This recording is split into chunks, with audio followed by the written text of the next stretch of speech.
Welcome, everybody. Thank you for creating space for our friends to sit cozy. And this is the coziest I've seen this space. So I really appreciate you all making the journey to join us. My name is Hannah Jo, and I am the interviewer of the District House. And I'm so pleased to be seated here with you, Robert. Thank you for coming out. Wonderful. Thank you so much. Yeah. I feel a curiosity just so we have a sense of the audience. Who here, by a show of hands, is familiar with Dr. Robert and his work? And just keep your hand up if that's specific to biogeometry. Yeah, very cool. This is awesome. This is really exciting for me. So I appreciate you all coming out here because you're so interested in the beauty and intelligence that flows through this man. And I also want you to give a brief description for those maybe in the district online membership or tuning in today who don't know who you are. How would you like to describe who you are in this moment, in this stage? Well, my work with the Vesica Institute has been based on creating a modern spiritual science which clarifies the connection and the context between the fragmented pieces of information about spiritual practices and spiritual information that we get today. My background includes being a U.S. Marine Corps instructor in nuclear, biological, chemical warfare defense. I have a PhD in international studies. I've been involved for decades in researching spiritual traditions around the world and focusing on it in terms of a spiritual science, how all this information about what it is to be an incarnated spiritual being in a human body is really all about. And then vibrational science, how do we work with the energetic template in our own bodies and the world outside of us for our own spiritual evolution and the evolution of the planet as a whole? So that would be my short introduction. Totally, thank you. Thank you. So I love all of that. And I want to understand the intersection of psychotropics, which is the word that you prefer to use over psychedelics, is what I've received just in our conversations. And so I guess my question is two-part. What is your preference, or why is your preference to use the word psychotropic? And when did you become involved with that experience or that study within your spiritual science study? Thank you. I don't have any really strong reason for preferring psychotropics over psychedelic, other than the term psychedelic is used in many different ways as a noun, as an adjective, to describe many different types of things. And I think when we talk about psychotropics, we know we're talking about specific substances that expand human consciousness and that can be used for an evolutionary purpose. So that would be my basic take. In my own life, I use the term psychedelic fairly often. And my friends have referred to my house before as a psychedelic funhouse because I have it full of music and art that is quite mind-expanding, and I love that type of environment. And the other part of the question was? I understand your involvement in the other spiritual sciences, Yes. and when did the psychotropics become involved in that work? I have been certainly around the use of psychotropics since I was about 12 years old, and would observe what would happen with people in the taking of psychotropics. And so having observed the different effects of different types of psychotropics and understanding it within the framework of the classical knowledge of human spiritual development, spiritual evolution, and the activation and structuring of the human subtle bodies is what really has brought me to where I'm starting to talk about it more often today. We're in the midst of a great psychedelic renaissance. And just as I tend to do with everything in the work at the Vesica Institute, I'm working with the different fragments of information and insights that we have today to do my best to restore a coherent whole to it, a context, so we can see what's happening now in the psychedelic renaissance with the spiritual initiation practices of the ancient world and how they're coming back today in a renewed form. Yeah. And I know you're going to go into great detail in your presentation about what you just mentioned with the subtle bodies and how we can begin to embody that in our own practice of psychotropic usage. And I like, there's so much excitement I have in my body right now speaking to you. It's really such a wonderful opportunity, and I thank you. Thank you. But I feel curious to understand from your perspective the value of having a relationship to the subtle body, and like why a person would want to be activated in their subtle body or in their energy body.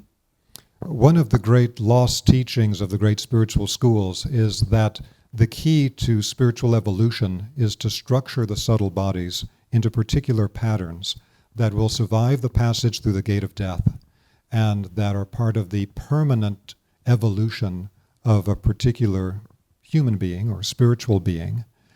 And so it's really the subtle bodies that are, to begin with, our link to the rest of all of creation.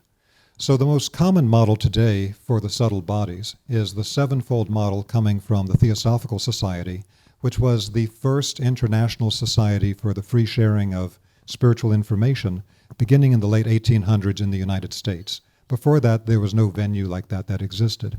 So their formulation from many different ancient traditions into the sevenfold subtle body model is the basic concept that we work with today in the West.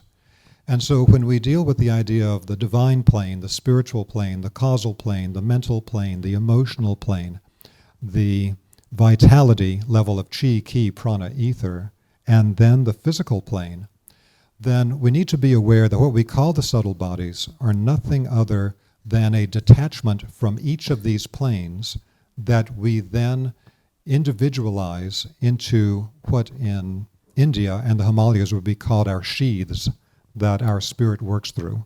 So we take a detachment of the physical body, formed in the body of the mother from the food that she eats, to create what in Sanskrit is called the sheath made of food, and that becomes our physical body.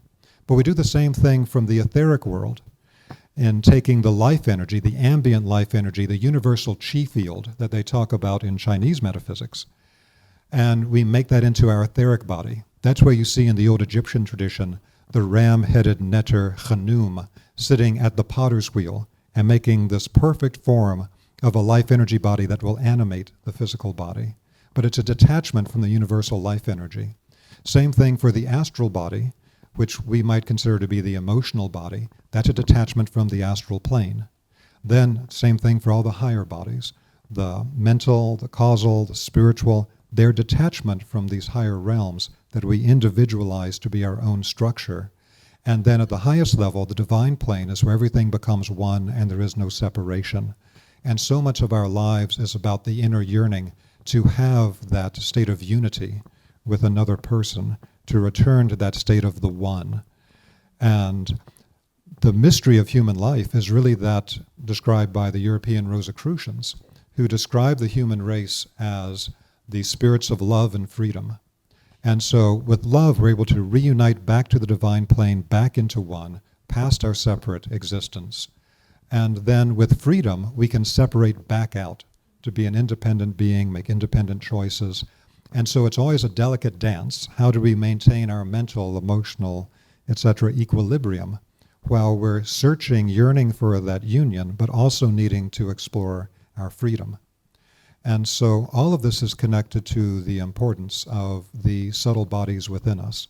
The subtle bodies are the substance of our mind, of our emotions, of our life energy, all of these things. But we really have to always understand what I just mentioned, that they are detachments from the actual planes, from these higher worlds, which is why in the Hermetic tradition we're referred to as the crown of creation or as the microcosm of the macrocosm. We contain within us everything in the higher worlds. And it's through understanding how to structure the subtle bodies that we really undertake true spiritual evolution that can be crystallized and taken from lifetime to lifetime in a progressive fashion. So there's a couple things that you just said I'd like to revisit. And I've always really enjoyed this idea of the human race representing love and freedom. And it's my observation, like socially and culturally, that we're pretty imbalanced in that regard. We have attachment styles to those that we're in relationship to that are disempowering and disconnect us from the freedom. And we also have a distorted confusion on love sometimes in other relationships. And so I see where the necessity comes for us to recalibrate socially and culturally to find that balance of love and freedom. Mm-hmm. And I'm appreciating your nodding, like you're resonating and agreeing with what I'm saying. And if you have any additions, I'd love to hear them. But I also wonder when it comes to the cultivation of the subtle bodies and choosing that as a sovereign choice of it as an individual in their expression of freedom, psychotropics and the practice of biogeometry being two ways to cultivate the subtle body, two ways that I sense you're passionate about. And I'm curious if there's other ways that you would suggest people can cultivate or activate, become aware of their subtle bodies. Yes. So really everything we do structures the subtle bodies, whether we know it or not. And so one of the key ideas here is that every thought that you think, every emotion you feel, every action you take is a cause set in motion. And it will activate certain parts of your subtle body system based on what the quality of the thought, the feeling, the action is, or it will sedate some part of it. And when we then repeat that, we are then beginning to create a stabilized structure, for good or for ill, in our subtle bodies with what we would think of today as certain types of neurotic patterns, certain types of perhaps unconscious mental states or reactive mind states that we keep playing out. Or on the other hand, it can entrain us toward having a clear mind state, being able to be less conditioned, more open, more able to process what's happening in the moment in a way that's much more skillful. And so there's a whole aspect of this that as we are going through our process of spiritual evolution in a human body, that virtually every major tradition on the planet talks about the first steps of spiritual development are related to self-observation, or they might call it mindfulness, or they might call it self-remembering, but it all has to do with simply observing the content of your thoughts, your feelings, your actions in a way that doesn't try to change them, but that looks at the actual quality and content of your thoughts, feelings, and actions in a way that might lead to what the Russian philosopher Gurdjieff referred to as the terror of the situation, just how dysfunctional our thoughts, feelings, and actions actually are, and how rarely we're actually awake in a spiritual sense, how much we're acting like a sleepwalker out of all types of frozen trance states. And so the core work is always in the self-observation and understanding exactly what that content is. So the first stage is receptive meditation, which I talk about in the Essential Teachings and Practices of Spiritual Science course. Meditation is not just one thing. At its simplest level, it is receptive meditation to be able to observe with a clear mind state without any projections. And that observation, applied here, is the observation of the thoughts, feelings, and actions we generate. The second aspect of meditation is active meditation, to be able to generate a thought form, to generate an internal content. And that then leads to the next part of the process, which is to be able to create the most beneficial aspect of our thinking, our feeling, our willing, to bring it up to what our archetype is, to what is in resonance with our spiritual goal, or what is called technically our teleological destination. That final spiritual outcome every individual is being pulled toward for their final spiritual crystallization from physical incarnation. And if we can be resonant with that and have what the Buddhists might call the thoughts of the Buddha, the speech of the Buddha, the actions of the Buddha, then the more resonant with it, the faster the process goes.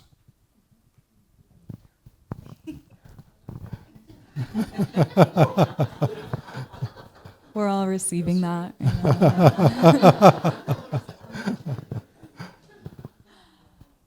Yeah, it's super powerful, all that you are and all that comes through you. And it's seemingly refreshing every time to be reminded that it's nothing outside of ourselves. And like just creating enough space to become observant in neutrality is the entry point to becoming in greater resonance with our spiritual purpose. Yes, absolutely. And then to connect this to tonight's topic about the psychotropics, then we need to be aware that both classically and today, that psychotropics, one of their first most important aspects, that may be one of the primary things that's being focused on in the medical model today, is that they have the ability to do what in neurolinguistic programming would be termed a pattern interrupt, that they will so shift your perspective that when some of this experimentation began in the 1950s, 1960s, they would find, as most of you are aware of, that for some people, one acid trip would lead to them completely overcoming lifelong alcoholism with one trip because of that deconstruction aspect. And so it can kind of blast apart the frozen aspects of the mind, the emotions, etc., and open things up for a fundamental change. So that's one aspect of it. Another aspect of it is that while you're doing them, that expansion of consciousness will often lead to a greater awareness of the subtle body. You begin to feel the energy in the body in a more profound way than you felt before. And you begin to experience the movements of that energy within you, which can awaken certain thoughts, certain feelings, things of this kind. But the whole idea here that we are now becoming more aware of the subtle bodies through the psychotropic experience then points to the importance of something we need to restore today that they had in the ancient world in many of these systems, but may not be as clear today, which is when we have activated that perception of the energies in the subtle body through the psychotropics to understand what some of the primary energy channels are and to know how to circulate the energy in a beneficial way and work with those energy centers and energy channels in a way that can be beneficial so that we don't, for example, end up with a lot of energy stuck up in the head, which can then lead to various aspects of mania or to some type of fear or to headaches or too much head pressure. And so we need to understand the way that the subtle body works so that when we're in those states, we can begin to work in a beneficial way, getting in touch with our subtle body and working on the energies and circulations in the way that's going to help us the most and avoid what we would term a bad trip. Yeah, something else that came up for me when you were sharing that piece is like the cultural and social narratives around feeling and how there's heavy narrative in our Western culture that feeling isn't beneficial, particularly for those who have incarnated in a male body. There's this narrative that don't feel, that displays weakness or you will become unattractive to women. Whereas for the female body, feeling is like too much and like it's overwhelming. And so I see where someone who maybe has the psychotropic experience that gives them access to feeling the subtle bodies can be really confusing through the calcification of their mind-body program because of how it's been impacted by our culture and by our society. So what I'm receiving from you is that there is an availability for a cultural shift to embrace the subtleties and to receive this spectrum of deep feeling for our empowerment and reclamation of purpose in humanity. And I know that you're creating your own community through the Vesica Institute and through your other involvements and how you share yourself like this in public speaking. But I wonder, like, what is your vision for doing this work of remembrance in community? It's absolutely essential that as we are moving ahead on the path, that we have a connection to other human beings that we're resonant with to help support us in that work. Otherwise, it can become something very lonely. And so what we have today is a tremendous growth of interest, in this case with the psychotropics, but also with other types of self-help work. Things that were considered very esoteric 100, 150 years ago are now just common parlance for people related to basic psychological processes, emotional maturation, self-help work. That has already come a very long way in just 100 years. And so what it comes down to, though, is that as people begin to explore this further, they will find people that are on a similar resonance as themselves to be able to network with, support one another, to get into authenticity with, and to be able to move forward. But we need to be aware that the reality of it is that some people, based on their subtle body structures, will put it together in a very different way. So, for example, one thing that we had discussed previously, before this evening, is that today there's a tremendous growth of what we have. We could go back to the work of Wilhelm Reich back in the 1920s and 30s with getting past armoring in the physical body to be able to let free the emotions. But this also led to Reich's ideas about sexual repression, leading to a huge range of emotional and mental and even physical illnesses. And so what we have today is this gigantic spread, kind of like the next octave, the recurrence or renaissance from the free love of the 1960s, that has given a wide range of names, including polyamory, lifestyle, any number of things. But what people mean by that can be very, very different. And so based on people's subtle body structures and the way that they have the basic perspective from their mind and their emotions, they will put that together in the way that works for them and then find like-minded people. So just as we're seeing this growing underground in a massive way today, so the same thing is true for what's going to evolve with the psychotropic work and with spiritual development work in general. Totally love that vision, and I'm here actualizing that in my own way alongside you. And I feel curious, like, when you speak to, as we do this remembrance work, we will naturally attract those who are of the same resonance. Will you share a little bit about like the law of resonance, or how you describe and perceive the law of attraction in this context of finding community or finding people to connect with who are of the same framework? In a very general sense, of course, resonance is where there is an exchange of energy and information based on similar vibrational rates. And so this is usually represented by things like two tuning forks that are of the same length and tuned to the same frequency.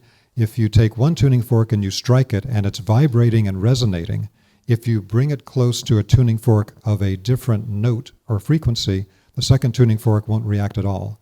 But if the second tuning fork, which is itself unstruck, is of the same frequency as the one that has been struck and is vibrating, the second one will begin what's known as sympathetic resonance and will start to vibrate as well. And that's what we see in this type of community spread of these types of things. Now, if we go deeper into it, then we can begin to see that the way that people have structured their subtle bodies has to do with this type of resonance. So this may be the right time to introduce the idea that is universal across over 90% of spiritual traditions around the world, which is that one of the fundamental structurings of the human subtle body is into the three major centers in the head, the chest, and the abdomen. So as I've described in some of my other courses, if you deal with the Rosicrucians, they talk about thinking, feeling, and willing. When they apply that medically in anthroposophic medicine, it becomes the nerve sense system, the rhythmic system of the heart and the lungs, and the metabolic limb system. If you look at the Buddhist model, it's of thought, speech, and action. With the Sufis, it's head, heart, and hands. And so this threefold structure that we have is absolutely essential. And we can also see it from the perspective of one of the most advanced alchemical systems in the world, which is Chinese Taoist internal alchemy, and what we know today from Chinese medicine, which is that this becomes the upper, middle, and lower Dantian. And Dantian means elixir field. So these are alchemical centers in the human being. I have a particular meditation that I do on some courses about what are the powers, the divine power of these three centers inside of us. And so for the head center, it's directly related to light. Consciousness and light are the exact same substance. When we experience light internally, it's consciousness. When we turn it inside out and the consciousness becomes externalized, it becomes light. That's the source of the light around the heads of the initiates that you see in every great spiritual tradition in their illustrations.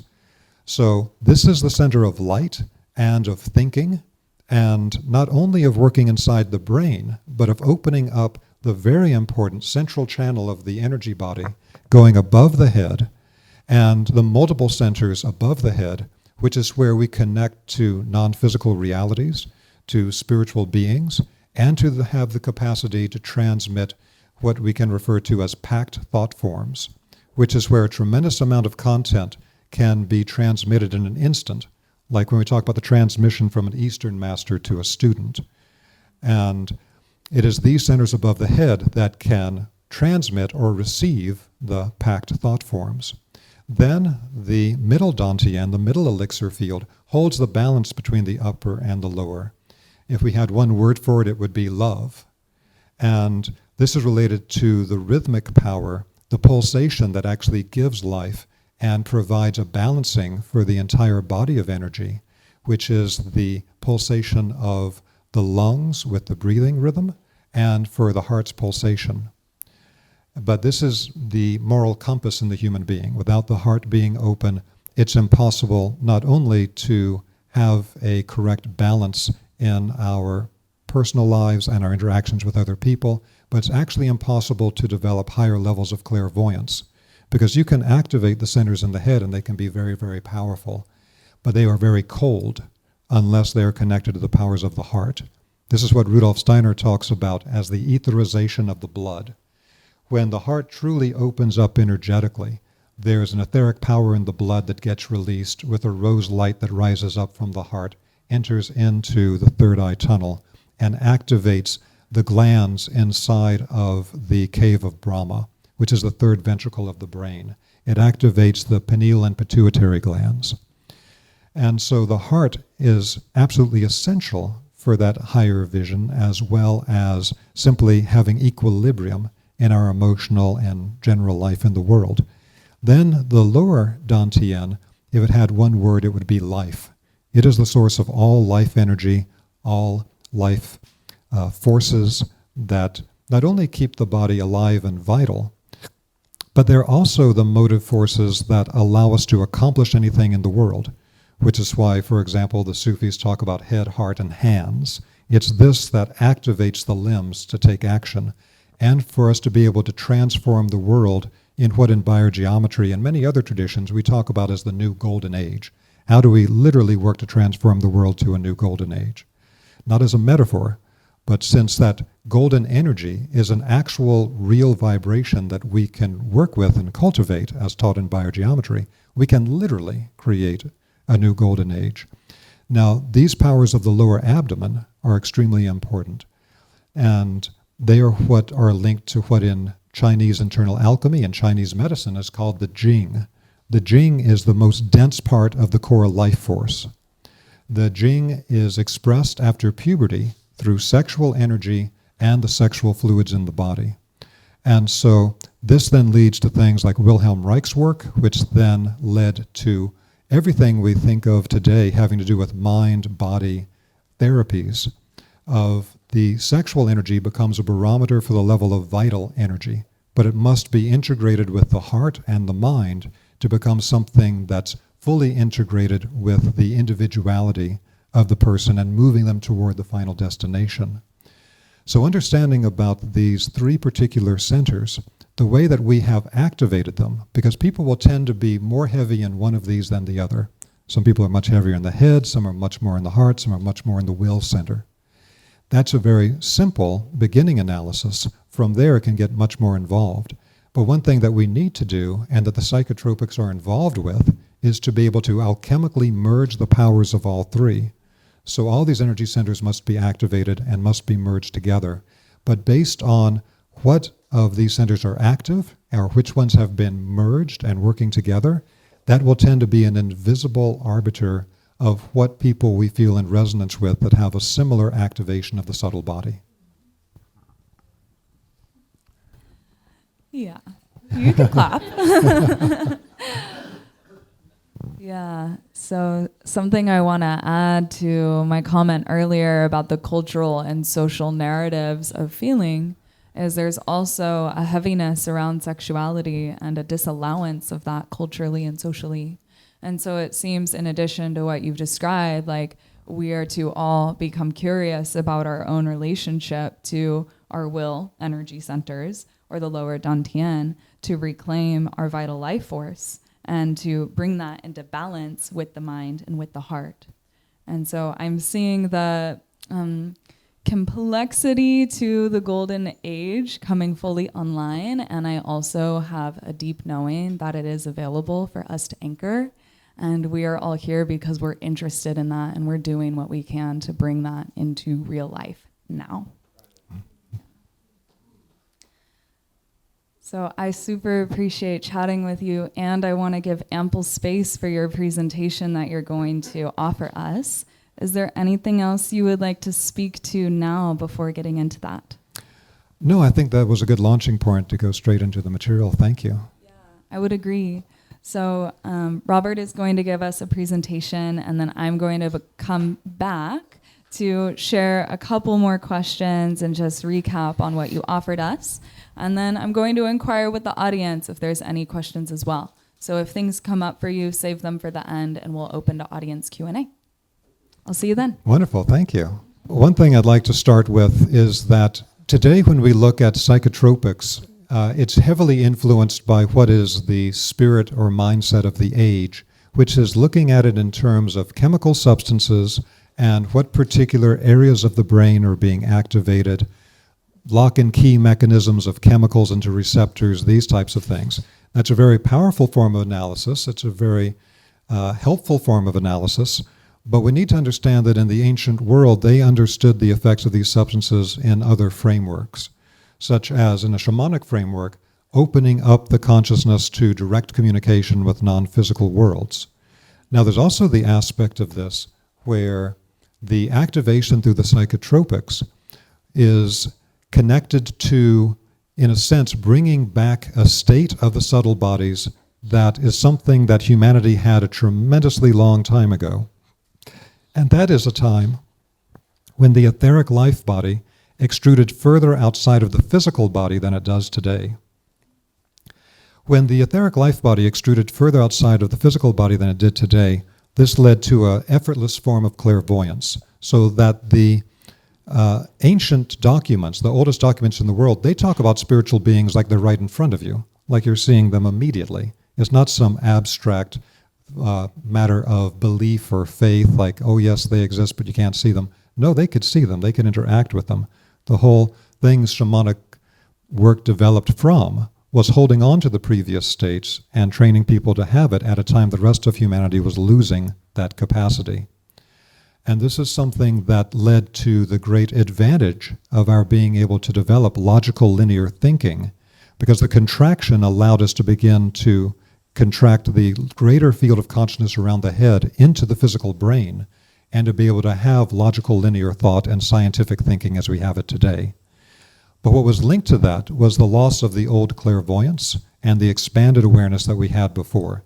But we always have to remember, it's not that things are just a one-way street. Things are cyclical, and when they cycle, they don't just come back around to the same place as before. They move one octave higher, so it becomes a spiral vortex higher. And so with our regaining this older form of clairvoyance with the etheric body activation, this is something that can, in its current form, be alchemically unified with the logical linear thought that we've developed over the last several thousand years to be a new form of clairvoyance. The first stage of it is what the great Rosicrucian teacher Rudolf Steiner referred to as the new etheric clairvoyance, to be able to perceive life forces in our own body, life forces in the world around us, through the awakening of this new form of perception. And so the understanding is that when the etheric body was much further outside of the physical, that allowed us to perceive non-physical things. It also led to the capacity of very advanced spiritual adepts to have power over nature forces that is extremely rare today. Only very, very high masters today have these types of powers that we see in the ancient text, with them parting the sea and being able to control all the nature forces and things like that. There's a great Greek Christian Hermetic master, Stylianos Ateshlis, who had amazing abilities in his last incarnation. He died in the 1990s. But he said, when I was an Egyptian hierophant in the court of Akhenaten thousands of years ago, I was able to control nature forces in a way that even I can't control them today because of the contraction of this etheric body force. So we've contracted it and we've gotten certain things from it. One is that we've become more independent, we've become more individualized, and we've become more into logical, linear, brain-bound thinking. But now that we're moving upward on this particular movement, we have the aspect that one of the effects that the psychotropics is having is that the psychotropics, many of them, if you examine them, they're a poison. And if you were to take too much of them, you'd probably regret it. But if you take a certain amount of it, what they're doing as a kind of the dose makes the poison is they're making the etheric body expand. And when the etheric body expands beyond the confines of the physical body, then it opens up all these perceptions that people can have when they're very heavily into an acid trip, mushroom trip, these types of things, and perceiving these deeper realities. But we have to be aware that this is an expansion of what's already inside of us.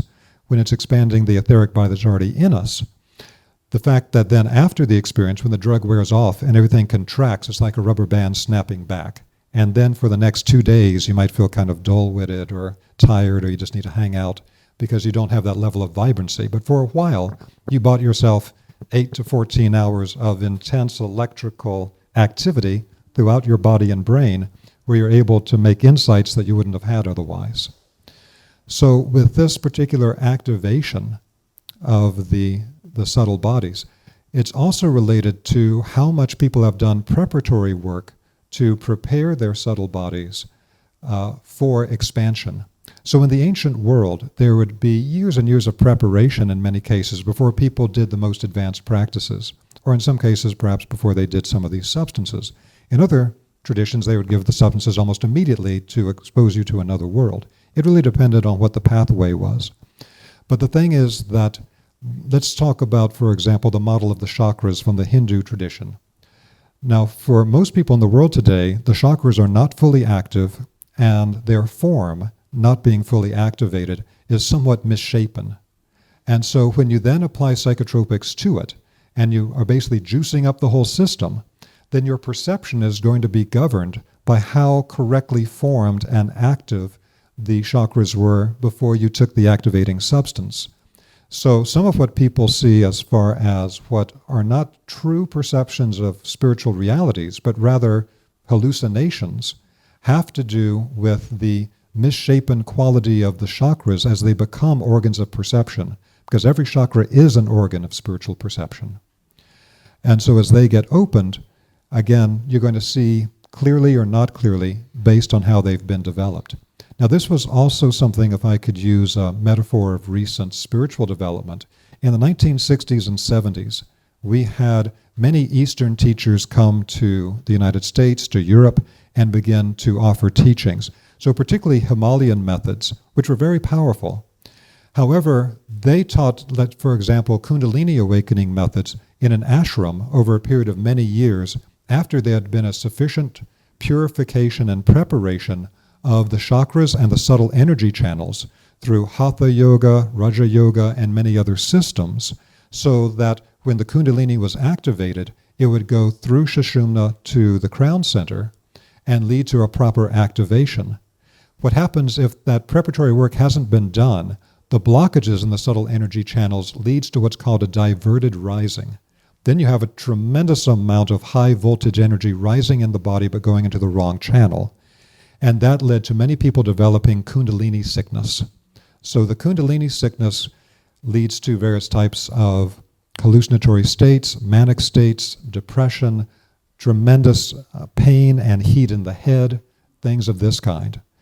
And so, again, we always have to bear this in mind. I'm not saying here a particular thing is good or bad. I'm not recommending a particular thing to you or not. I'm just looking at the phenomena so we understand how these things work.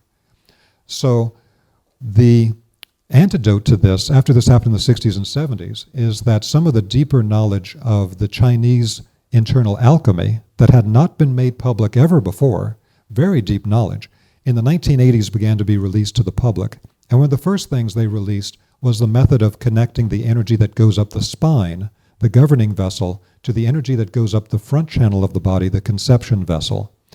And so what was happening is that a lot of people doing these Eastern methods without sufficient preparation is they had a lot of dynamic life force from here jammed up in the head. And as long as that's there, it's going to lead to a lot of problems and a lot of pain. The most famous book about this is the book called Kundalini, the Evolutionary Force in Man by Gopi Krishna.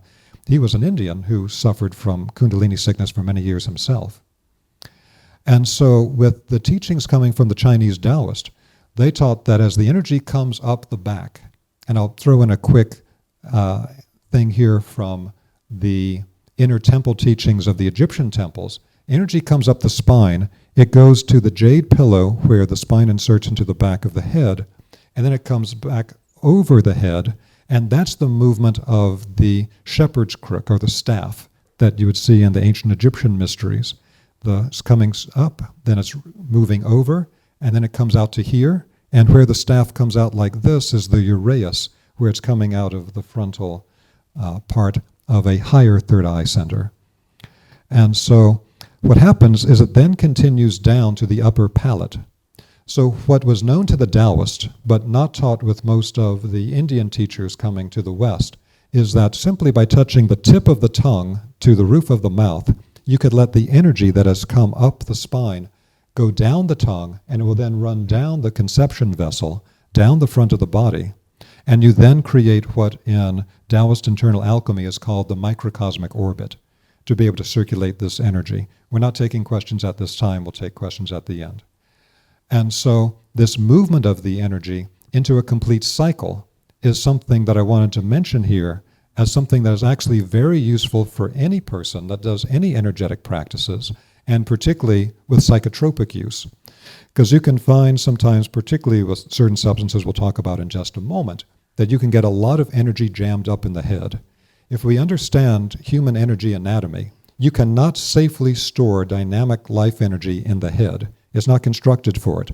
The naughty, subtle energy channels in the head and the brain are simply too sensitive. They're like wires that can't take that level of charge. So you can't store it here, but nonetheless, many people in our head-oriented culture today are very focused on moving this energy up the head to these locations. And it happens almost subconsciously that we try to bring everything here because we think we're here. Like, I'm here where my thinking is, that's me. But if you bring it all up there and you don't move it, it leads to these problems. So the understanding of the problem of storing energy in the head is also true for storing energy in the chest. If you store it in the chest, then you'll get heart palpitations and various types of heart issues and lung issues.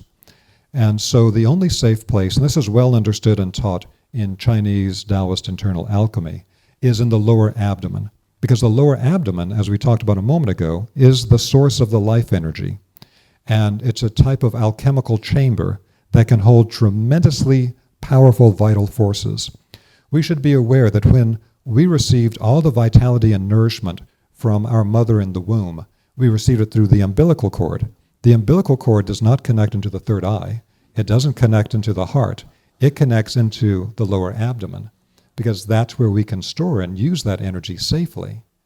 And so the Taoists understood very well that we need to not only circulate the energy up the spine and down the front by connecting the two channels with the electrical conductor of the tip of the tongue on the roof of the mouth, but also that we would then, after the circulation, store the energy in the lower abdomen, which is tremendously important.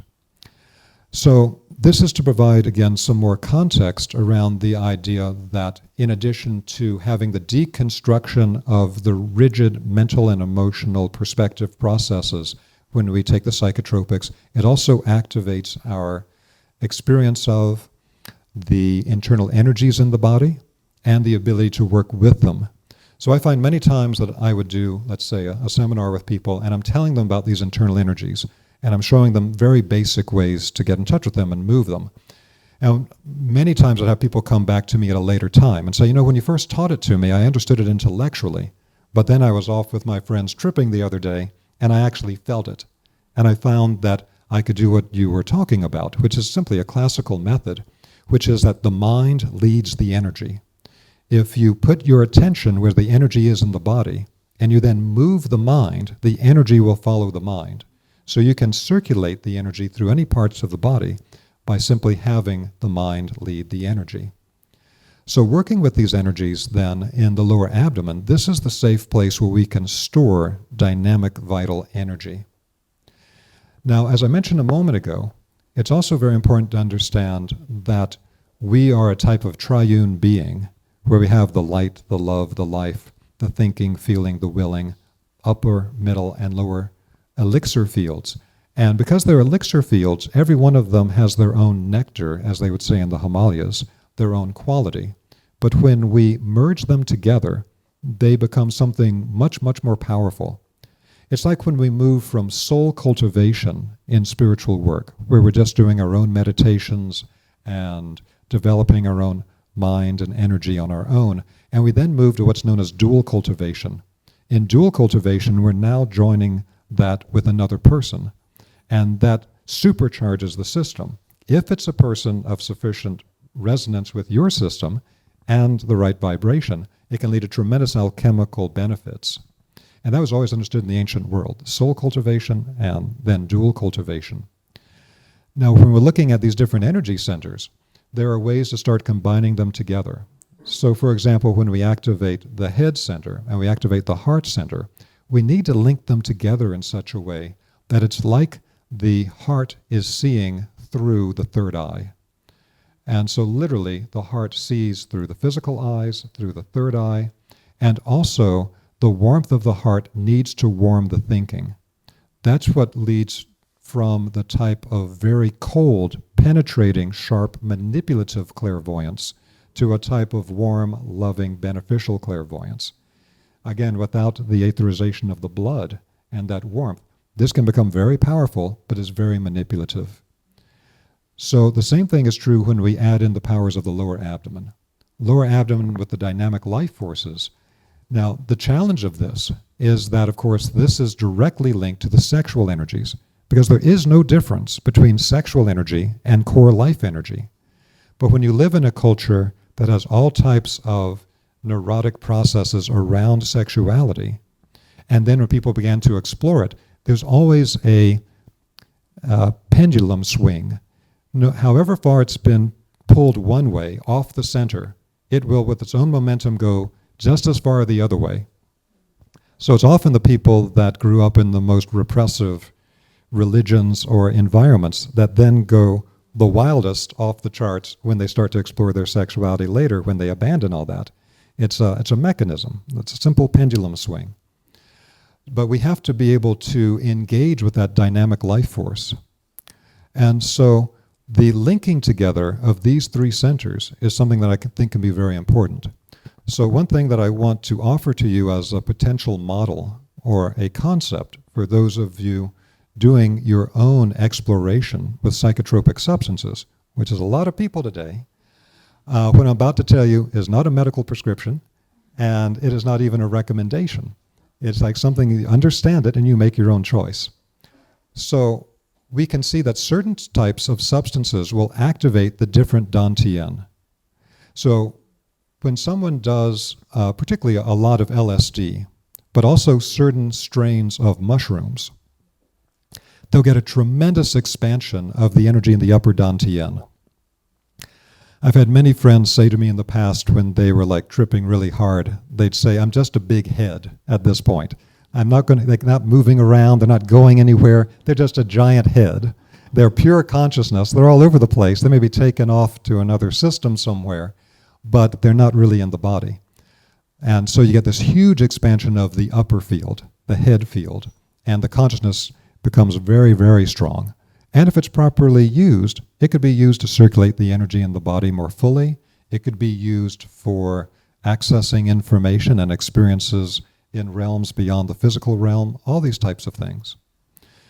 Then we have the substances that work to activate the middle dantian. And today, the most common ones for this are MDA and MDMA. So it's significant that they are often referred to as empathogens. They're empathogens because they really do activate the energy of the middle dantian and the heart energies. So sometimes people call them love drugs.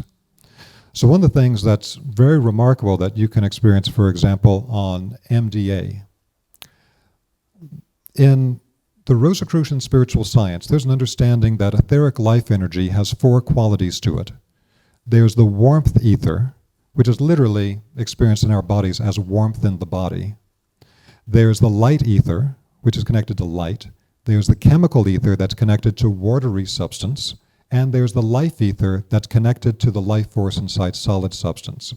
The reason I'm mentioning this to you now is that one of the experiences that you can have on a sufficient dosage of MDA, if you have a partner to be with, is that you become hypersensitive and hyper-aware of the warmth ether. You become hyper-aware of the warmth in your own body, and the warmth of a partner's body becomes the most blissful, ecstatic thing that you can possibly contact. And at that point, it's very common that you might simply lie in an embrace with the person for hours, because the combination of the 2 warmth ethers, the 2 energy bodies, into one, where you can't tell where one person ends and the other begins, is a tremendous ecstatic experience through the heart. That's just one example of MDA, MDMA type of experiences, but they very much activate the heart energy. This is also connected to the spiritual forces within the plant sassafras, which is connected to these substances. Every plant substance is connected to a divine essence. So before I go on to the next stage, let me just make a very quick comment that from a spiritual science perspective, everything that exists in the physical world is a crystallization of what at the divine plane level, at the highest level, was a thought form in the mind of God. So after this event, I'm going to be going to the Tucson Gem Show, and if you understand the nature from the ancient world of how they use stones therapeutically for activations of the energy body, for spiritual work, at a level far beyond what we tend to do today in the West, there's the understanding that a thought form in the mind of God then moved through the planes to crystallize into physical substance. And that became a particular siddha, a particular power, a particular function, an energy quality. And so all the different stones that are talked about in the ancient world, like the 12 stones of the breastplate of Aaron, without which the high priest could not enter into the Holy of Holies in the Temple of Solomon. Why is it that you had to have 12 specific stones worn on your body over your chest to be able to enter into the Holy of Holies?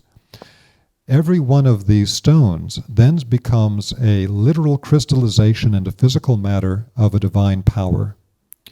I've been very fortunate to be able to study the work of an amazing Taoist internal energy expert who's the 88th generation lineage master of the Jade Purity lineage. His name is Jeffrey Ewan, and he teaches in the U.S. He's an amazing guy. Along with many other Taoist things, he teaches about stone medicine. When stones came to, the stone knowledge from the Taoists came to the U.S., it was primarily through Jeffrey Ewan, because when the communist Chinese took over China, they killed many of the Taoists, they destroyed many of the Taoist monasteries, and they took the knowledge of Chinese medicine, which was originally completely Taoist and completely linked with spiritual concepts. They stripped away all the spiritual concepts to create TCM, and they kept in the plant medicine because that was like Western pharmacology. But there was just as developed a stone medicine as there was a plant medicine. And they didn't transmit the stone medicine. In fact, they killed most of the masters. So through Jeffrey Ewan's teachings, you find out about how the Taoists understand the powers in the stones, and it's very different than what you hear in Western crystal circles. I give that as a quick illustration of this concept. And so every one of these stones is a crystallization of a divine essence. The question is, do you know how to tap into it to get the power out? Most people, when they have beautiful stones in their home, they have them in such a way that they're not necessarily receiving the benefit of the stone. They're not on a specific energy center of their body. They're not on a power spot in the home that would radiate their energy further into the space, but all these things would be possible. It's what they did in the ancient world. The reason I've just told you all that, other than it's something I just like sharing with people, is that the same thing is true for different types of substances, different types of plants. They become the manifestation not at the mineral realm, because we have to understand the mineral realm is the most stable aspect of physical crystallization. So a stone can hold its divine essence vibration for millions of years, but a plant only holds it for a much more limited amount of time. The plant has it while it's living, then if it's harvested, until the vital oils dry up in it, it has the power, but once those oils dry up, it's gone. So the reason that the Taoists would use the stones is that they're the most permanent source of that energy. But the plants have it too, and the plants have something that the stones don't have. The plants have an etheric life body that is active and moving. So they have an etheric vitality on another level, to where it doesn't take as much work to tap the energy in it sometimes, if you're working with a plant versus the stone. You can't just eat the stone, but you could eat that plant, and in some cases that would lead immediately to either nourishment or a psychotropic trip or whatever it might be. So if we look at the plants as being a crystallization of a divine essence, a divine power, I think it not only leads to an added richness of our use of these substances, it also leads to a healing of our internal connection to the external world by understanding the divine essence distributed everywhere in the world. Another quick anecdote I'd like to give here is that years ago I was at a Dowsers conference, and a gentleman was giving a presentation on what he experienced at one of the Central American pyramids. That's something that people understand as like a spiritual power spot thing. But when he went there, he found out that this particular pyramid that he went to was built connected to what we might think of as black magic mysteries, various types of ritual torture.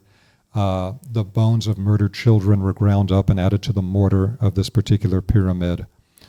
And then he noted all around the pyramid was a particular flower he hadn't seen anywhere else. And so he asked the local guide, "What's this flower I see here but I've never seen anywhere else?" He says, "Oh, this is the flower that our shamans say will cure night terrors in children." And it's a response of the earth itself to what was done there, allowing that divine essence to manifest through a plant at that location. And so we don't want to be completely materialistic in the types of substances we're talking about here. They are something that give us a divine dispensation of a siddha, a power, a divine essence from the thought forms in the mind of God, that when we understand it in that way, I think our experience of them will be greatly enriched. So we've talked about very simple illustrations for activating the upper dantian and the middle dantian. Now for the lower dantian, you will find that there are particular types of psychotropic substances, some strains of mushrooms. Also, there can be some secondary effects coming from LSD and things of that kind that can lead to extra energy coming to the lower dantian. But the basic idea here is that it's very common in psychotropic experience with these substances that are most common today, activating the upper dantian and the middle dantian, that they're not fully grounding into the physical body and the person's not staying grounded at the time. So if we were to activate all three centers and put a little more attention on activating the lower dantian at the same time as the upper and the middle, we could get all three activated, and we could be not only deeper into the physical body for an embodied experience, we could also be grounded for a way that is going to alchemically change the quality of the entire experience. And so there are certain substances that we can do to activate this. Now this takes us back to the idea that the core life energy in the lower dantian is the exact same thing as sexual energy. So certain things that are linked to activation of sexual energy are also linked to activation of the lower dantian. So because we have a culture that's not very healthy in talking about sexual activation, it becomes sometimes a difficult topic, but nonetheless, I'll talk about a few substances that work for this. One thing that happens is that pharmacological companies will examine certain substances based on what they want as something that they can sell. And so they'll explain certain substances in terms of what could be easily understood and prescribed for a particular challenge. So some of the major movement in the Western world in recent times has been for men for erectile dysfunction, because that's a market that's huge and they know they can sell that. There hasn't been anywhere near the same attention for women for activating the lower dantian. But what I found is I went back to the original literature and I looked at the original case studies. I looked at the original notes from the pharmacy houses for when they were doing the testing. And so when it's told to the public, they say, well, things like Viagra and Cialis and Levitra, they're all basically the same. They're all PDE5 inhibitors. PDE5 inhibitors being inhibiting a particular chemical that prevents men from getting erections. But if that was all that it was to it, why are there other qualities that are known for these substances that other ones of that class don't have? So when I studied the original research on some of these, I found that the substance that is most commonly known as Cialis, that's a trade name, tadalafil is its actual chemical name, that the original studies found that it worked just as well for women as it worked for men. And it's very easily attainable, but mostly for men. A man can call up virtually any doctor, say, I can't get it up, and they'll give you a script for Cialis. They don't tend to market it for women, but if you're a woman, then find a guy who can get you some of it. I'm not telling you to do it, I'm just saying that's how it would work. So the thing about the Cialis, once I discovered this in original research, and with people that I do various explorations with, I gave it to women to try with their partners, and I got amazing feedback about how much it reactivated the sexual energy, which is the core life energy in the lower dantian in women, including a tremendous, for some women, increase in lubrication, and many women that had never squirted before became active squirters from that point forward, because it seemed to activate some of the glandular aspects of the lower dantian. And so the Cialis is a substance that I would recommend over Viagra, Levitra, the others. You can also find in the studies the thing where they found that men could take a little bit, like 5 milligrams every day of Cialis, and it helps to prevent prostate problems in a way that it's not true for things like Viagra. So we need to look at this today in a much cleaner, healthier way for what the actual functional effects are. Because if we look at things that activated the lower dantian in the ancient world, things like in Chinese medicine, they had all kinds of things for men and women. That's a whole nother study I'm not even going to get into tonight because it's more involved. But when you look at things that today would be referred to as aphrodisiacs for men and women that come from Chinese herbology, Ayurveda, things of that kind, they always tend to be activators of the lower dantian.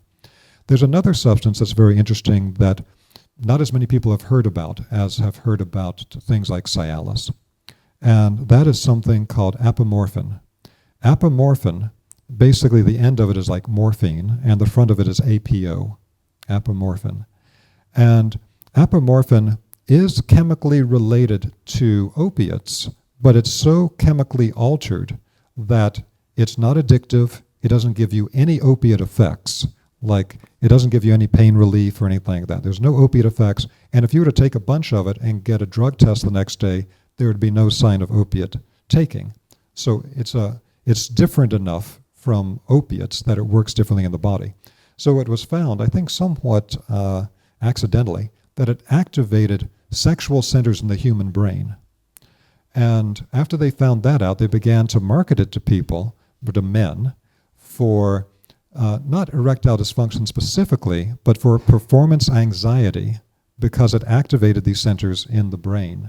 But you go back to the original research, and you find that it activates the sexual centers in the brain that directly activate the lower dantian in men and women. And again, this is something that's not as well known. Now, I also found that there are particular groups of people synthesizing various types of psychoactive substances that also work with apomorphin. And they don't take it by itself. But what they find is if they take the apomorphin with certain psychotropic substances, It makes the whole experience more effective and smooths it out, adds extra qualities to it, things of that kind. This is something that's still in the very beginning of being explored. But the groups I know that use apomorphine within the context of psychotropics, again, they don't use it alone. They use it in conjunction with these other things. And for most healthy people, I'm not a medical doctor, I'm not recommending anything to you, I'm not telling you to do this, but I do know from many reports from many people that the Cialis and the apomorphine can be used together by both men and women. But you may want to try them separately if you're going to experiment with it. But again, these are examples of certain substances today that, from a pharmacological perspective, work to activate the lower dantian. So, for example, if a person was to do a certain amount of LSD or of mushrooms, and a certain amount of either MDA or MDMA, and a certain amount of a lower dantian activator, you would find through analysis of their subtle bodies that the three centers are all activated and can then work together for an experience that can be quite different, much more embodied, much more grounded, and that goes some different directions, because whenever two things, or in this case, three things, the three centers, alchemically merge, it becomes more than the sum of its parts, and it adds in new qualities that weren't present just by the single item itself. Now, there's also the aspect of this that there are other ways to pull the energy down in the energy body that doesn't involve taking any substance into the body. So I'll give you just one example, because we're running out of time. That's from the Chinese stone medicine. The natural form of iron in the world is called hematite. You can go to virtually any rock shop and get a hematite bracelet. You do not want to get the type that is magnetized, to where they magnetically stick together. Do not get the magnetized hematite bracelets, but just the pure hematite that is not magnetized. It's a natural form of iron. It looks silvery when you get it in the bracelet. And what is known in the Taoist internal alchemy is that when you wear iron on the body, it has the effect of pulling the energy that can get stuck up in the head down to the lower abdomen, and it activates the lower dantian. It pulls the energy down to where it can be safely stored. It also then begins to open up the leg channels from the abdomen and goes down to the kidney 1 point at the base of the foot, to where you can literally ground into the earth. So the wearing of iron on the body helps to ground the energy system into the lower abdomen, and is another method that could be used. That's just one particular example. There's many, many other things that could be done to activate lower dantian or the grounding to kidney 1 into the earth. And so I'll just wind up here with then saying, understanding this is something I just simply wanted to offer tonight in this context at District 216 with people exploring psychotropics, and again with my desire to bring the experimentation with psychotropics into a larger context for how they tend to activate different centers of the three primary centers, and there may be ways to combine them together for the most beneficial, alchemically united experience. The other thing I would mention is that understanding the energy channels in the body is extremely helpful for when you're going through psychotropic experience, because knowing something as simple as microcosmic orbit, how to raise the energy up the spinal channel, through the jade pillow where the spine inserts into the back of the head, over the head to the upper palate, touch the tip of the tongue to the roof of the mouth, run the energy down the front channel, down past the genitals. There are 3 muscle locks at the base of the body that can be used to connect the entire thing together. There is the muscle that you can use to squeeze your genitals, and that is also related to stopping the flow of urine, and that is a muscle lock that helps the energy to travel down through the genital area. Then there's the Kegels, where you can tighten the PC muscle at the perineum, and that helps to bring it through that area. And then by squeezing the buttocks tight and squeezing the anus shut, that will bring the energy up, and also squeezing the buttocks tight enough actually has the effect of pulling in the tip of the tailbone, so the energy will then enter into the base of the tailbone and enter into the spinal channel, which is very important. Also, if you can activate these muscle locks sufficiently, you'll find that you'll be able to pull in the tip of the tailbone enough that it can begin to slightly activate the coccygeal gland that's inside the body. The coccygeal gland is considered to be a remnant gland in the human body that they don't understand what it does in modern medicine, and so they completely ignore it. But in Himalayan circles, they know the coccygeal gland is the kundalini gland. And so pulling this in also activates the internal energy in a significant way. So simply knowing this so that you can circulate the energy, and particularly when, very commonly, people today do a lot of the upper and middle dantian activations without the lower dantian, you can circulate it and then at the end make spiral movements in the lower abdomen to be able to collect it in the lower abdomen. And one way this is described is that if you put your two thumbs together and then connect your two index fingers together, I can't do it because of my mic, but if I was to put where my two thumbs connect at my navel and then put my two index fingers down so that it touches the top of my pubic bone, the area contained within that triangle is the lower dantian, and that's where you circulate and you collect the energy. Again, this is really just a launching pad for much more about activations of the energy body, structuring of the energy body, and management of the energy body during high activations. But that's what I wanted to present to you tonight. So I thank you very much. And thank you.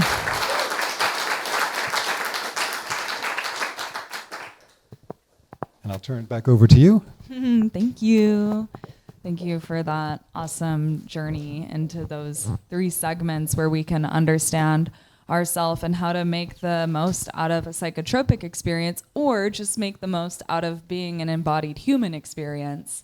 And I really feel like you revealed that at the end, the value of cultivating an awareness of these subtle energy centers and just having an intellectual correspondence, because when we do have access to that depth of feeling, then that new mind-body circuitry comes online in a sustained way.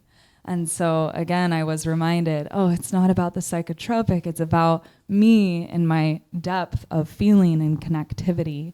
And that's something that we can all begin to explore as soon as this moment.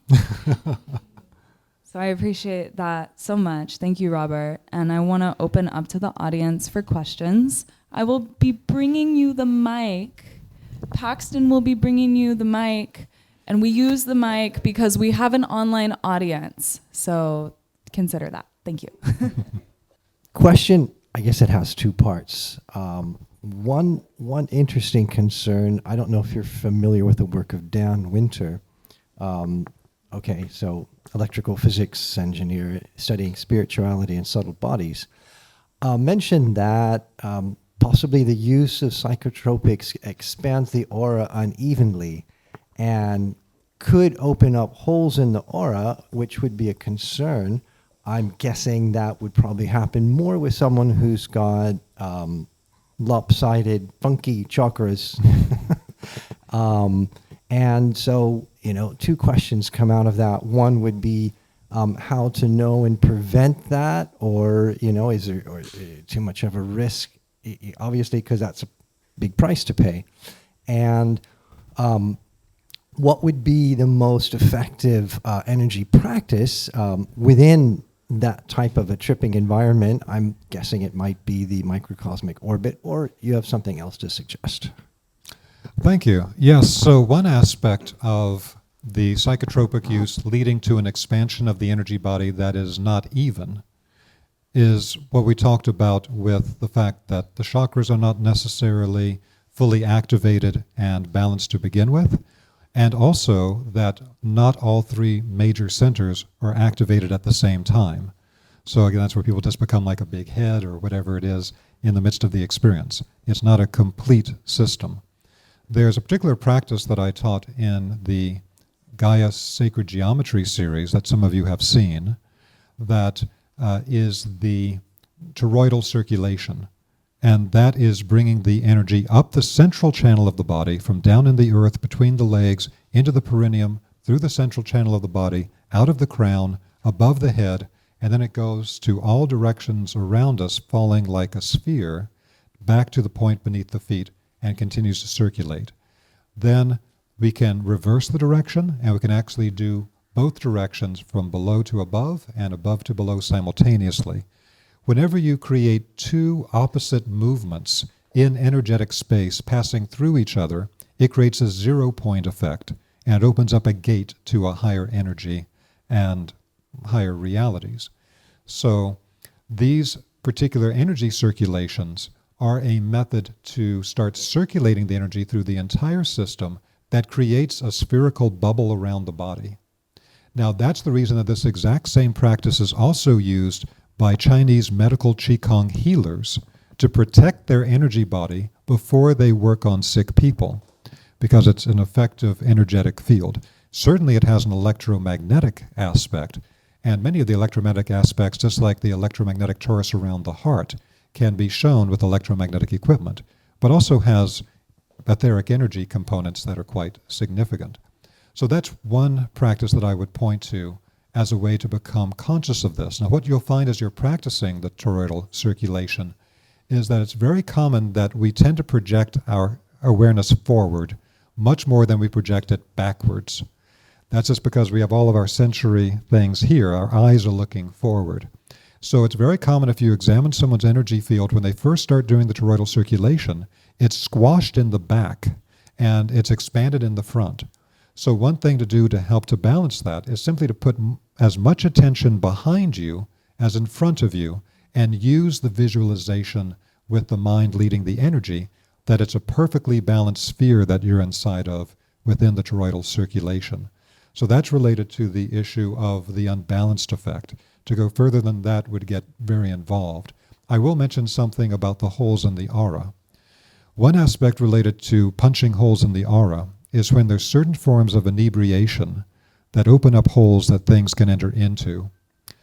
The founder of the worldwide pranic healing system, Master Choa Kok Sui, would sometimes take his senior disciples to a bar, not to drink, but they would sit in the bar and they would pranically scan the patrons, and they would scan the rafters of the bar. And they would find that there are all types of dark, very simple types of entities gathered around the rafters. And his students would say, well, what's happening here? You say, well, just observe the person at the bar drinking and what happens. So at a certain moment when the person became drunk, their energy field began to collapse, holes began to appear in it, and they could see the spirits in the rafters of the bar peel off and enter into the hole into the person's body. That's why alcohol is called spirits. And so this is something we need to be conscious of. The same thing can happen with any intoxicating substance. So one of the things that has always been a guidepost for me with the use of psychotropic substances is to think of it like a wave. And you're looking for the dosage that creates a wave that you can ride while staying on the top of the water, not that is a 100-foot wave in Hawaii that crashes on top of you, knocks you down beneath the water, you're tumbling head over heels, cut up by the coral, have no idea which way is up to get back to the air. So I find that you don't get some of these difficulties with the energy field in the holes if you're doing the dosage that you can ride as an energy wave moving you forward to a destination rather than just being blotto and all over the place. So that would be my response. Can you compare the toroidal visualization with the Merkaba visualization? How are they different? It's a little bit involved. What has been popularized as the Merkaba is the star tetrahedron, which, without getting too complex, it is derived from the three axes of physical space. We have front, back, side, side, top, down. This is a thought form in the mind of God that becomes the template for creating three-dimensional worlds. So that's the three axes of physical space in a 3D world. By connecting up the ends of the three axes, you create a form that looks like a pyramid up and a pyramid down that's called an octahedron. Then if you take the center of all 8 faces and you move it outward to a point, it creates the stella octangula, or the stellated octahedron, which is better known to the public as the star tetrahedron, which is what Leonardo da Vinci called it. Now, this is the form of the human astral body. I should say it's a form of the human astral body. There are other forms as well. And so this is what got popularized to the public based on the original school of the chariot riders in the Jewish Kabbalah, which is known as the Hekaloth school. The Hekaloth school of the Jewish mystics were the mystics who activated their Merkaba to travel through the 7 heavenly halls of the higher worlds. And this was a very powerful school a little less than 2,000 years ago. So they talked about the Merkaba, but didn't give technical details on it. Then a gentleman, Bernard Perona, began to teach in the 1980s his Flower of Life workshop under the name of Drunvalo Melchizedek. And so he taught this form of the star tetrahedron that you rotate around the field, calling it the Merkaba. I'll just tell you my perspective, which is that this is one part of Merkaba. It is not the only part. Because what you find in classical traditions is the image of a point in the center of the circle, and they'll say that's the Godhead. They'll show you a 5-pointed star, and they'll show you a 6-pointed star. 6-pointed star is connected to the macrocosm, 5-pointed star to the microcosm. So the astral body form of the 6-pointed star in 3D is one part of the Merkaba of an activated human astral body. The 5-pointed star, which is more of a 2-dimensional plane form, and is what we get in the movement between the 2 feet, the 2 hands, top of the head, and the heart. In fact, that's the form of a 5-pointed star in ancient Egypt, is a movement from the heart to the 5 extremities. That is actually the form of the human etheric life body. So Merkaba is, if we go back to the original Egyptian meaning of the word, Mer in ancient Egyptian means love. Ka is the name for the life energy body. The Ba is the name for the astral body. So what it means is the etheric and astral bodies activated through the force of love to become an activated subtle body that can be magnetically attracted through the 7 heavenly halls back to the divine. So that's an understanding, a very quick understanding, of some aspects of Merkaba. These Merkaba forms are related to rotation, and the point in the center of the circle of this series of the 3 is also related to the toroidal circulation. So toroidal circulations, the form of the star tetrahedron, the form of the 5-pointed star, rotations, and vortex movements are all a part of the science of Merkaba. But to go beyond that would get very technical at this point. Okay, thank you. Something that I've heard you talk about before and that has been especially helpful for me in my own spiritual development is the idea that benevolent spirits or our guides are actually invested in our spiritual evolution. And I'm wondering if you could speak a little bit more about that or even point us in the direction of more information. One Rosicrucian saying I should start with is that the higher spiritual beings are the religion of humanity. The religion of the higher spiritual beings is human beings. We are their religion. This is the same thing for when we have children. Our children become our hope for the future, and we invest everything in helping them move toward the spiritual goal. That's very much the way higher spiritual beings perceive us. To be completely honest, the level of difference between a full angelic being, understanding there are many ranks of higher spiritual beings that in the West are described as angels, archangels, archai, all the way up to cherubim and seraphim, 9 ranks in the classic Western system. They're all particular stages of development. They all are particular ages. So we are going through a cyclical alchemical process right now to become spiritually self-aware and to become independent, just like a child grows up to be an adult and they become independent. That's where we are right now. Difficult stages of spiritual adolescence. And so these higher beings went through that stage of becoming spiritually independent and crystallizing in particular ways, not necessarily in a physical world the way that we are here. That's a more complex topic. But they went through that stage in a previous cycle of evolution. So the angels are like 1 cycle ahead of us, archangels 2 cycles, archai 3 cycles, etc. Even for a full angel, a full angel compared to a human being is very analogous to the state of development of a human being to a dog. So we are in a sense like the dog, the pet, But they tend to be pretty good pet owners, and they do the best to take care of us, and they're very available for us. And so there's various ways of understanding the spiritual beings that work with us and help us. And so in medieval times in the West, the concept was to attain the conversation of the holy guardian angel.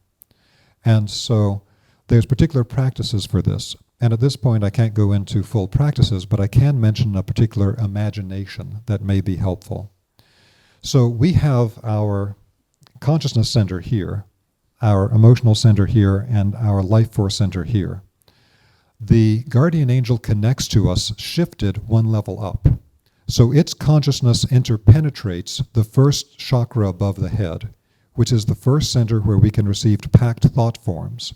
So its head is interpenetrating the first center above the head, which if we can move our attention up the column to the first center above the head, and we use the 0-point centering method of going into the center of the center, we can receive packed thought forms from the guardian angel and information and guidance from it.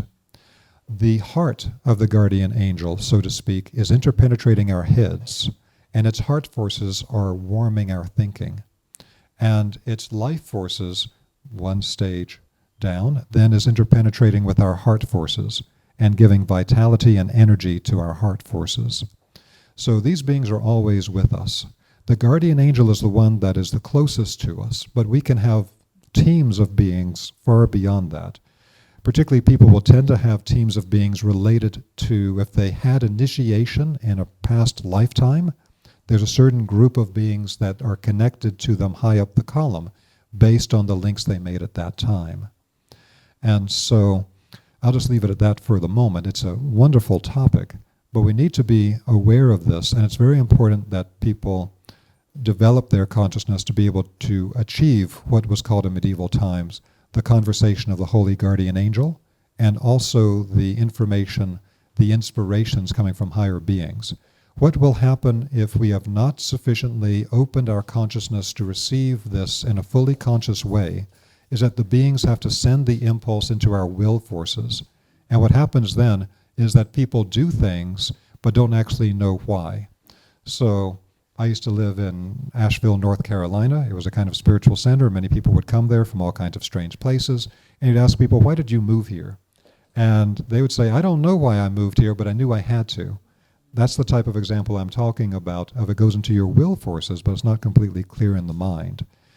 So this is then related to the structuring of our subtle bodies. The more that we can open up this consciousness in the head of the upper dantian, become aware of the column of energy above the head and the platforms and activate them, the more we can connect to these beings. This is why I created, after my first online spiritual science course, which is the Essential Teachings and Practices of Spiritual Science, the second one is connecting to spiritual realities. And it teaches a method of activating the centers above the head and connecting to different ranks of angelic beings based on the platform above the head. And also the essential teaching that as you begin to activate platforms above the head, you need to activate the platform below the body that equals it. One above, activate one below the feet. Two above, two below the feet, which creates a vesica around the body, and it balances the development. Because if you only develop those above the head, of course, then you're getting too much of this upward movement and can become ungrounded here. So I'll leave it at that for the moment. Thank you. Hey, so one of the things that's come up talking to different people about protection, especially during psychotropic experiences or doing healing work, is using things like Egyptian biogeometry or different methods of clearing and balancing. I was wondering if you could talk about that. Yeah, so this is another huge topic about energetic and spiritual protection. So there are many methods of doing this. And so this leads us into the topic of vibrational science, about the human energy field and protecting its centers through the correct vibrational information. So in biogeometry, we go into detail on 12 different qualities of energy, 12 core vibrations that all have different functional powers in the world. They're related to expressions in the planes of creation, but beyond all of them, because all of these are polarized energies. One will activate energy, one will sedate energy, these types of things. But beyond all of them is the energy of the center, The energy of the center is connected to the divine plane. That's an energy that most people don't have a clear definition of, and probably biogeometry is the clearest body of work describing that energy of the divine plane, how it manifests in physical space, how it manifests in the physical body, and practical methods to be able to detect, measure, direct, and apply it in the physical world. So this is one of the most important energies, what's called the BG3 energy in biogeometry. And so this can be linked to things that have that very powerful beneficial energy. So it's related to certain designs in geometry. So connected to the concept of sacred geometry, but this being specifically Egyptian biogeometry. So things like the medallion that you're wearing, etc., they have particular patterns to help to create a concentration of this energy. So there's things that we can do to activate it in the physical body. There are things we can wear on the body to protect it. That's the whole foundation of amulets and things in the ancient world. There are things we can do to activate it in our space. And so one of the best ways that we could do this in a more complete context than I can fully get into context with here, and it's more what's in the biogeometry courses, is that we would activate the power spots in the local region that we're in. And by that, it doesn't have to be going out miles to something external, which may be the largest power spot in the area. We can find power spots in very small locations around us. So we teach a method in biogeometry to be able to detect these mini power spots. And the classical method would be to put a quartz crystal on it, because quartz crystal acts as an amplifier, and that's why they have the menhirs in the ancient world, and why they use quartz-bearing stones on sacred power spots with pyramids and things like that. It amplifies the power spot. Now, this is also connected to why if you go into some Tibetan Buddhist temples, it's ringed with large points of quartz crystal. It acts as an amplifier. So there's ways to activate the energy and to protect the energy in the location. So that would be what comes first. There are also methods to bring in spiritual help. There's many methods for this, but one method is to provide an anchor for a vertical column of energy to ground in, which I call the mass stone method, usually a large quartz-bearing stone that anchors this. But you can also create a template for beneficial beings to work through by having a large fire source, because spiritual beings can also operate through a fire, so that even something as simple as a candle, like the flame becomes something that non-physical beings can operate through. And there's other methods as well. This can get quite involved.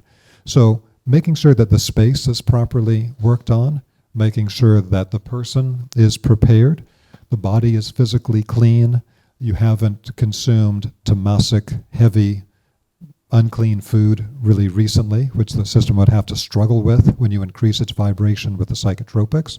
It's somewhat purified beforehand. You have the things in your own consciousness to work with that's going to attune the energy. You're wearing the things on the body that are beneficial. There's many different layers to it.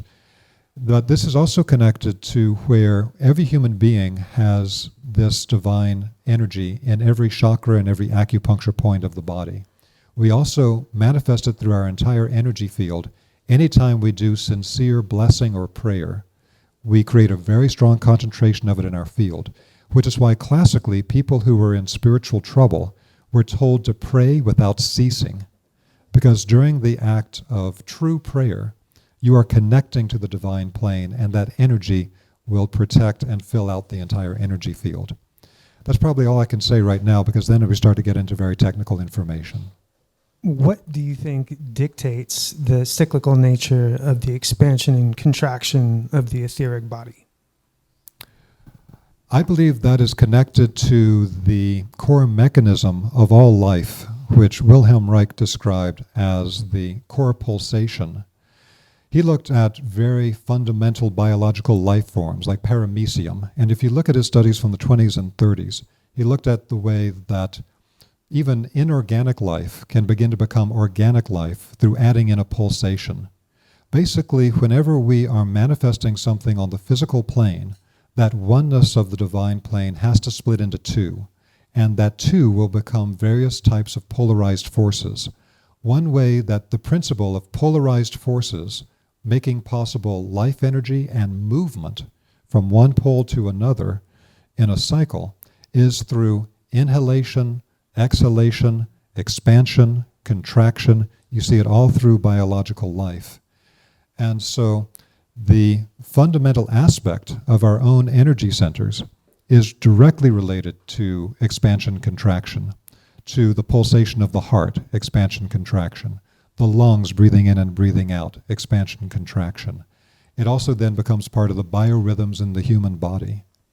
So that would be my very simple beginning answer for that.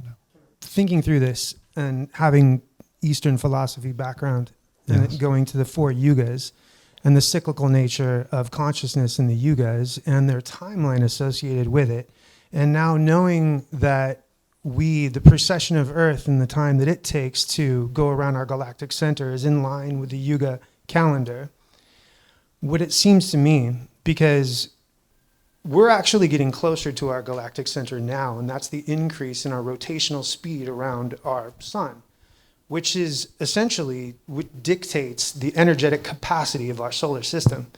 So I'm seeing a correlation between our state of consciousness and the actual capacity of our solar system itself, which is increasing at every moment that I'm speaking now.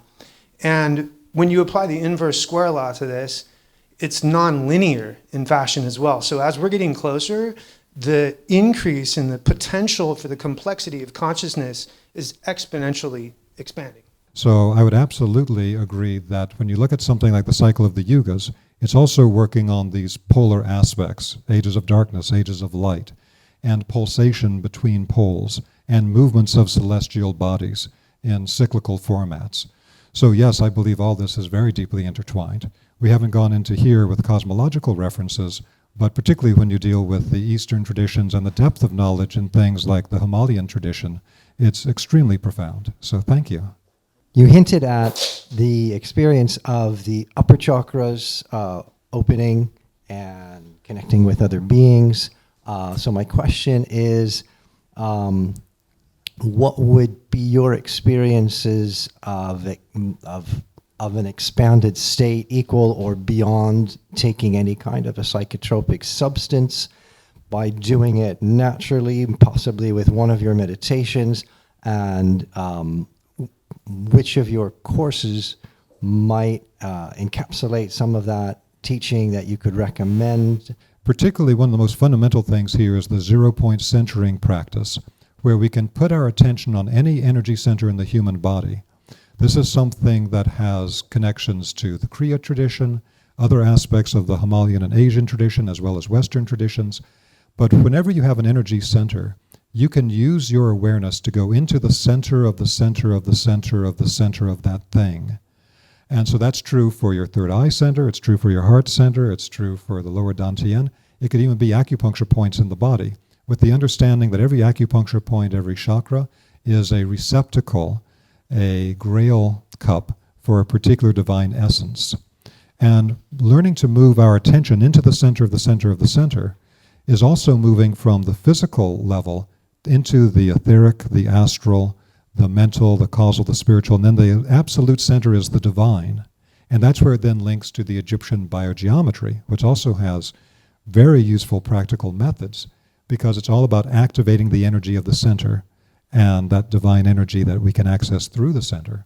So by learning how to do 0-point centering into a particular energetic location in our own energy anatomy, we're learning to move through the planes, we're learning to connect to the center, and then once you get to the absolute center, what people will find spontaneously is what might be called third eye flaring, if we start at the third eye, for example. And at that point, you'll become aware of various types of light and color emerging spontaneously. But what it has in its full movement, again, is a full pulsation, a full polarity movement. You go into the center of the center of the center, you touch and taste the nectar of that energy center of the body, you touch and activate the absolute center, which is the divine. And through that act of touching it, activating it, through that concentration practice, literally concentrating into the center and activating the divine core, it can begin to get activated like throwing a light switch, and then from that center there's an expansion outward, like a point becoming a sphere and the sphere growing. So if you're working from the center of the third eye tunnel, the cave of Brahma, the third ventricle of the brain, into that space, that open space in the head, and you activate it and it moves out, it creates that illuminated sphere around the head that you see in all the religious depictions of people with the halos or the light around the head or things of that kind. So many of these spiritual practices create energy activations and lead to states of higher consciousness that are very similar to the activations that we get through the etheric stimulation of the psychotropics. And so these are very connected. So one could choose, absolutely, to do just the spiritual practices with no psychotropics. If one is going to do psychotropics, knowing the spiritual practices will give more depth and direction to that. So it's always the case that the more you know, the more you can know, and the more you can do.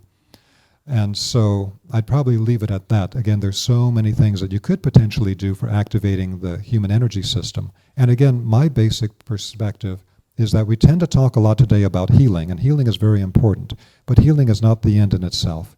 Healing is becoming coherent, becoming whole. So healing is the first stage.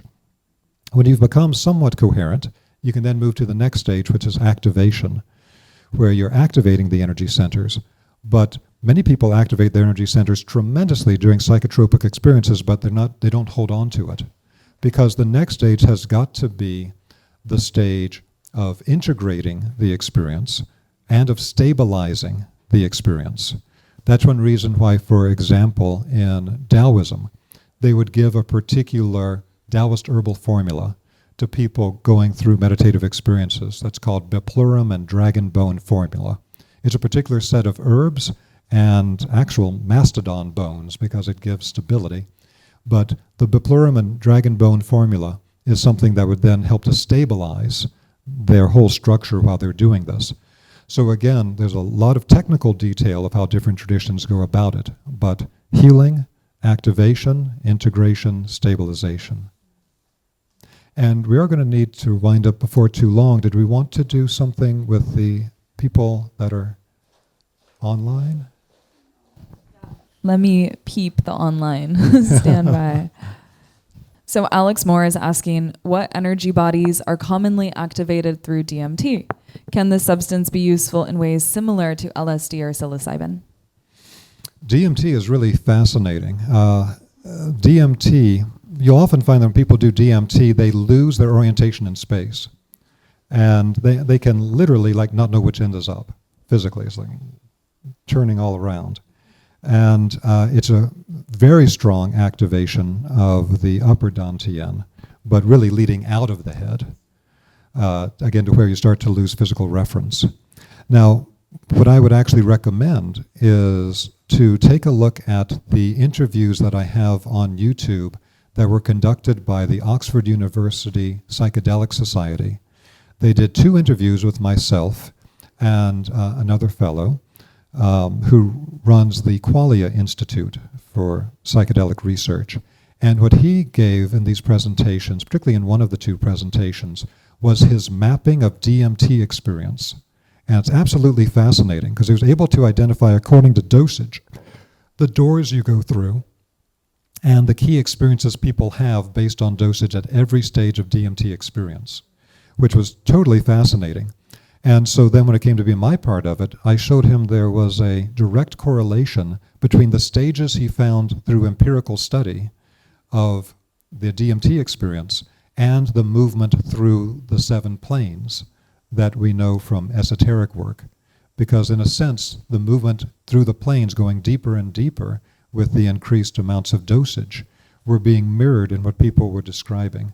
So like, for example, at the higher levels, you begin to encounter not like the clockwork robot toy beings or things like that of a lower level, but at the higher level you start getting toward like the spiritual plane level and things like that. And the beings you encounter of that level is what you would expect from the spiritual plane level. So I highly recommend to look more deeply into this question on DMT, to look at the Qualia Institute.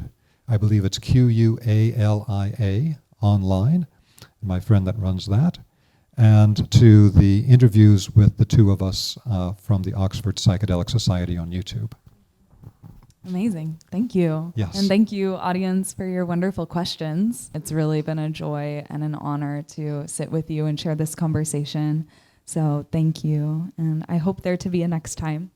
Wonderful. Thank you so much. It's great to be here. Thank you all for coming. Thank you.